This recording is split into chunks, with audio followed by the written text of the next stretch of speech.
Bienvenidos a Óptica. Nos encontramos hoy con Dana Wyse, artista canadiense que visita nuestro país por tercera vez.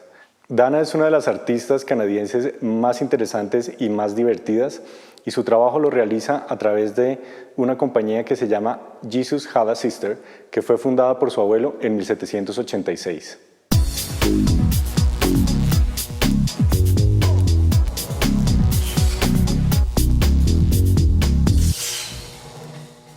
How is it that you come here to Colombia? How does it happen? You came here last year and you're here again. Yeah, I've been coming here for the last, I guess, year and a half. I was invited by the Alliance Française of Bogota to do an artist residency here and just sort of study the country and then make a work of art about it. The end result was to show an art bow last year at the Coferias. The work you show in Artbo is very different from the work we're going to see tonight, and the work I want to ask you. Mm-hmm. In Artbo, I remember you showed some photographs of the corpse of a bear. I would like you to tell us. Well, what happened when I had my artist residency here, every morning I'd walk out and look at the newspaper kiosk, and there was images of bloated bodies and drowned bodies and squished bodies and shot bodies and stabbed bodies, and I wasn't used to seeing that in the press like that, with little school children walking by and grandma and grandpa. In Canada, where I live, and in France, the press is a lot more censored. So I was trying to comment on that without showing dead human bodies. So I tried to use the bear as a metaphor for the media and the media's representation of violence.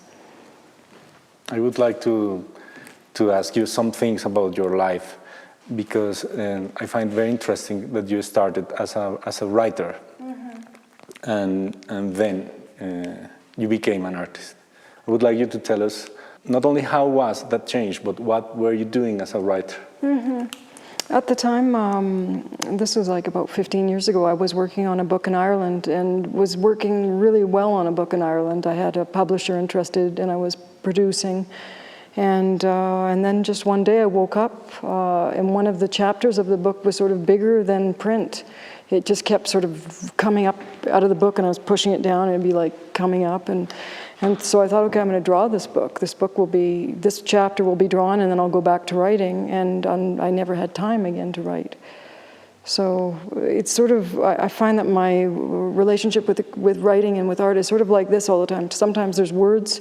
Sometimes the words are bridges to other works. Sometimes there are no words, and I'll just make art. And then sometimes it's just impossible to make art. How do you start doing these works, the pills? That was when I was living first in France and didn't speak the language and just sort of was watching their culture, sort of like having an artist residency in France.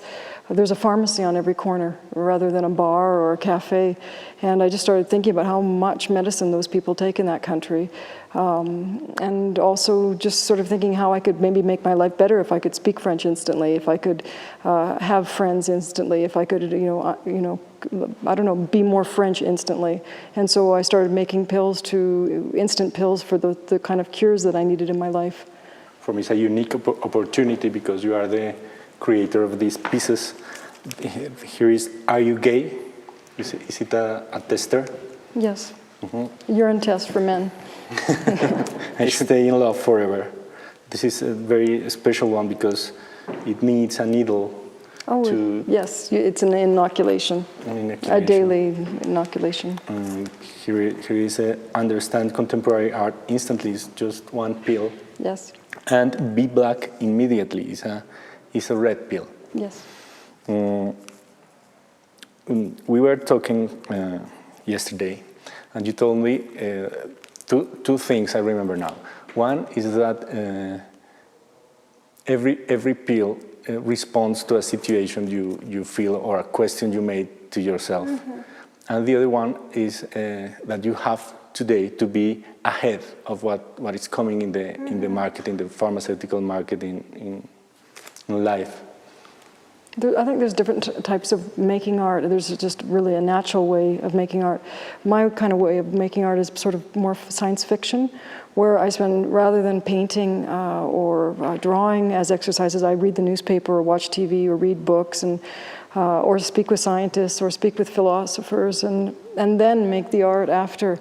And what's happening right now, which has been happening forever, but I'll make a pill and 2 weeks later it's outdated because the press will say, in fact, the army has developed this new pill to work against post-traumatic stress for soldiers so that when they have terrible memories, they'll take a erase your past pill right away and then they'll still have the memory, but they won't have the emotion connected to the memory.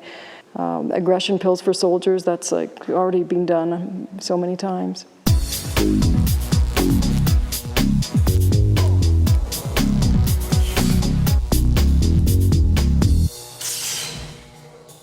On the art openings and other public events, you prefer someone to represent you?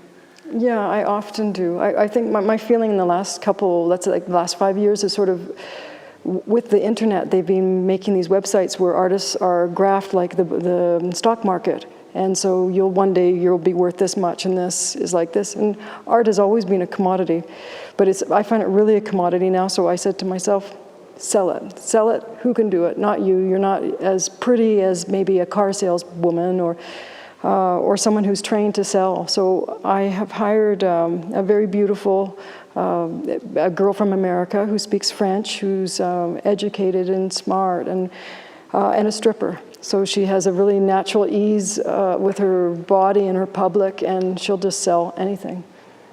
And I think it's a really interesting way to sell art because it's sort of killed off my ego, first of all, because I don't matter anymore. The work could be sold by, my dad could sell the work, and he does as well. But I think it's interesting to lose your attachment as an artist to the work and let someone else play you, and then let someone else play you, and then it doesn't really matter. So on one level, there's a performance aspect to it, but on the second level, it's sort of a healing aspect because your career is almost over because you're not doing it anymore. Someone else is playing your role. You have an studio. You work with other people. Yeah. And do you work with designers, artists? No, I hate designers and artists. No, I really no. I don't. I've worked one time with a designer, and we all had nervous breakdowns. Mm-hmm. No, I make art alone, but the rest, the production, I would do with other people, and the selling of it was with other people. Do you make these pills, or these pills are? Yeah. No, we do that as well. Yeah, mm-hmm. All of them come out of the studio. Yeah. Do you have problems in the airport? I only have problems in the airport. Well, I had to travel with something like 3 kilos of fake drugs into Colombia. Can you imagine? Like, I'm the only person in the world that would do this. And they X-rayed my suitcases, and I've just learned to really control my thoughts and pretend I'm invisible. And I dress like my mom when I'm at the airport, so that it just goes through. But I've been arrested. I've been escorted out of countries, but I always get invited back, which is nice. Mm. And we hope you can come again because your visit is very short, as I understand. You're going to Cali now? Cali soon, Cartagena, and another city nearby that I won't dare pronounce. And Valledupar? Yes. Yeah. And you're going to exhibit there? Yeah. So people can see the pills? And some other pieces, yeah. Excellent. And when are you going to show your work in Bogota again?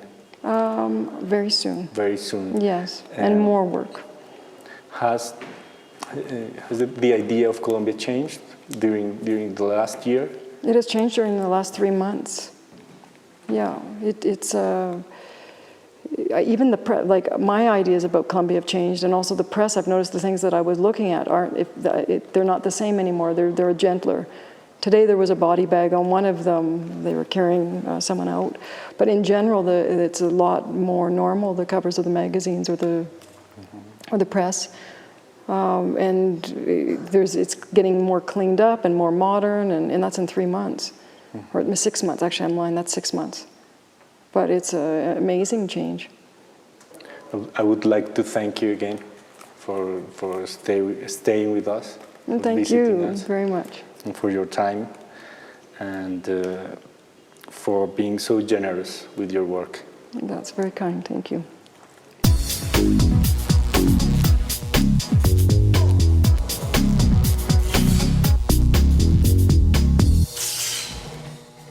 En los últimos años, nuestro país se ha convertido en un destino cada vez más interesante para artistas internacionales como Wyse. Gracias por acompañarnos, los esperamos en el próximo episodio de Óptica.